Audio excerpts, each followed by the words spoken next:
Hello students, अगर monosaccharides की और आगे बात करें तो मोनोसेकेराइड्स में एल्डोज जैसे डी राइबोज हो गया, इसका फार्मूला क्या होता है, ये फार्मूला होता है, ठीक है।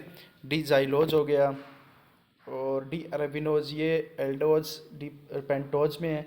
इसी प्रकार हेक्सोज में बात करें तो D glucose, D mannose, D galactose, ये इसकी साइक्लिक स्ट्रक्चर है। इन स्ट्रक्चर को पायरेनोज स्ट्रक्चर बोला जाता है, ध्यान रखना। इन स्ट्रक्चर को क्या बोलेंगे हम, पायरेनोज स्ट्रक्चर। और ये हमारी स्ट्रक्चर है फ्यूरानोज, यानी 5 मेंबर्ड जो स्ट्रक्चर होती है उसे फ्यूरानोज, 6 मेंबर्ड जो स्ट्रक्चर होती है पायरेनोज स्ट्रक्चर बोला जाता है। ये ग्लूकोज की पायरेनोज स्ट्रक्चर है, ये मैनोज की है, ये गैलेक्टोज की है। अगर मोनोसेकेराइड्स में बात करें तो कीटोपेंटोज, ठीक है, एल्डो एल्डो एल्डेजोज की बात कर ली। अब कीटोपेंटोज की बात करें तो कीटोपेंटोज में आता है डी राइबुलोज आता है, ठीक है। और डी फैरेक्टोज यानी हेक्सोज की बात करें तो डी फैरेक्टोज आता है। तो डी राइबोज की स्ट्रक्चर फ्यूरिनोज स्ट्रक्चर ये होती है। और फ्रैक्टोज, ध्यान रखना कि फ्रैक्टोज हेक्सोज होते हुए भी कौन सी स्ट्रक्चर में एग्जिस्ट करता है, ये फ्यूरानोज स्ट्रक्चर यानी 5 मेंबर्ड स्ट्रक्चर में एग्जिस्ट करता है, ठीक है। तो डीऑक्सीराइबोज जो डीएनए में होता है, ठीक है, डीऑक्सीराइबोज डीएनए की शुगर सही है। अब इसके बाद बात करते हैं एपीमर्स। इंपॉर्टेंट है ये एपीमर्स। एपीमर्स क्या होते हैं, ठीक है, एपीमर्स क्या होते हैं, किसको कहते हैं, तो ध्यान रखना उन आइसोमर्स को एपीमर्स बोला जाता है जिसमें, जैसे ये ग्लूकोज है, ठीक है, ये किसका फॉर्मूला है, ग्लूकोज का।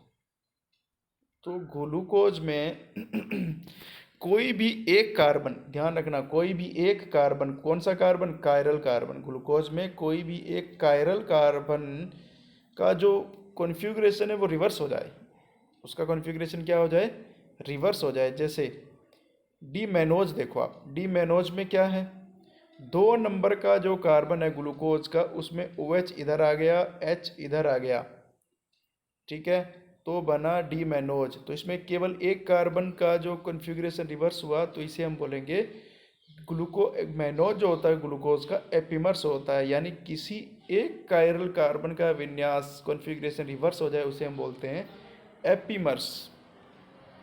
इसी प्रकार अगर हम गैलेक्टोज की बात करें,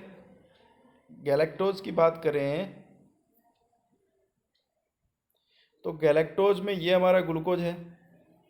तो गैलेक्टोज में क्या होता है, 4 नंबर का जो कार्बन है ग्लूकोज का, उसका कॉन्फ़िगरेशन क्या हो गया, रिवर्स हो गया। 4 नंबर का जो था OH राइट से किधर आ गया, लेफ्ट, और H किधर आ गया, राइट साइड में आ गया। तो इसे बोलेंगे C4 एपीमर्स, यानी गैलेक्टोज ग्लूकोज का कौन सा एपीमर है, C4 एपीमर। C4 एपीमर्स में 4 कार्बन कायरल सेंटर वाला जो कार्बन था उसका कॉन्फ़िगरेशन रिवर्स है, इसे हम बोलेंगे C4 एपीमर्स। तो ध्यान रखना कि ऐसे कंपाउंड जिसमें एक कायरल सेंटर का जो कॉन्फ़िगरेशन रिवर्स हो जाए उसे हम बोलेंगे एपीमर्स, ठीक है। बाकी सारे सेम रहने चाहिए। तो इसी कारण मैनोज और गैलेक्टोज ग्लूकोज के 2 एपीमर्स होते हैं। मैनोज तो होता है C2 एपीमर्स, इसे क्या बोलेंगे C2, और इसे क्या बोलेंगे C4 एपीमर्स। एनेंशियोमर क्या होता है, एनेंशियोमर, तो ध्यान रखना ऐसे कायरल मॉलिक्यूल, एनेंशियोमर कहाँ कैलकुलेट करते हैं, कायरल, ऐसे कायरल मॉलिक्यूल जो एक दूसरे की मिरर इमेज हो लेकिन एक दूसरे के ऊपर अध्यारोपित सुपर इम्पोजेबल ना हो। तो ध्यान रखना कि जैसे हमने हमारे दोनों हाथ क्या हैं, सुपर इम्पोजेबल नहीं है, तो हमारे दोनों हाथ भी क्या होते हैं, मिरर इमेज। तो इसमें देखो आप, इन दोनों के बीच अगर मिरर इमेज लगा दें हम, तो क्या ये सुपर इम्पोजिबल है। इसमें OH है लेफ्ट, इसमें OH है, इसको जैसे कि ऐसा का ऐसा रखते हैं इधर, तो OH किधर आ गया, राइट में आता है, इसमें भी OH किधर आता है, राइट में, लेकिन यहाँ क्या है, H है, तो डू नॉट सुपर इम्पोजिबल। तो ये दोनों क्या हैं, एनेंशियोमर,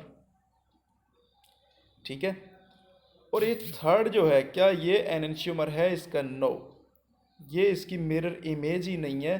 तो मिरर इमेज ही नहीं है तो ये एनेंशियोमर होगा ही नहीं, ठीक है। पहले तो मिरर इमेज होना चाहिए, दूसरा सुपर इम्पोजिबल नहीं होना चाहिए, वही हमारा क्या होगा, एनेंशियोमर होगा।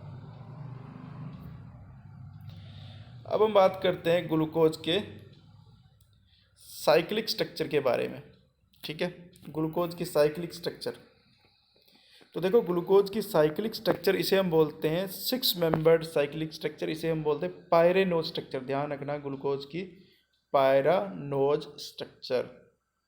ठीक है, तो इसमें C1 यानी ये कार्बन होता है C1, ये होता है C2, ये होता है C3, ये होता है C4, ये होता है C5 और ये होता है C6। तो देखो, C1 का ऑक्सीजन और C1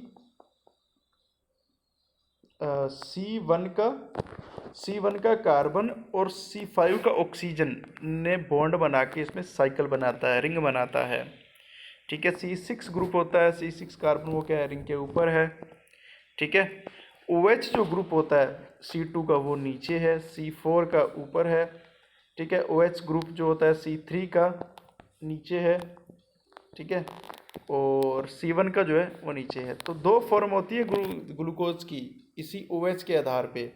अगर OH रिंग के नीचे की ओर आ रहा है तो इसे बोलते हैं हम अल्फा, और अगर OH ऊपर की तरफ आ रहा है तो इसे बोलते हैं बीटा। तो यानी अल्फा ग्लूकोज और बीटा ग्लूकोज, दो प्रकार की ग्लूकोज होती हैं, अल्फा ग्लूकोज और बीटा ग्लूकोज। ये बताया गया तरीका कि इस प्रकार हम पायरेनो स्ट्रक्चर बना सकते हैं। ये होगी हमारी ग्लूकोज की cyclic structure. Monosaccharide cyclic structure इस प्रकार का होता है। धन्यवाद।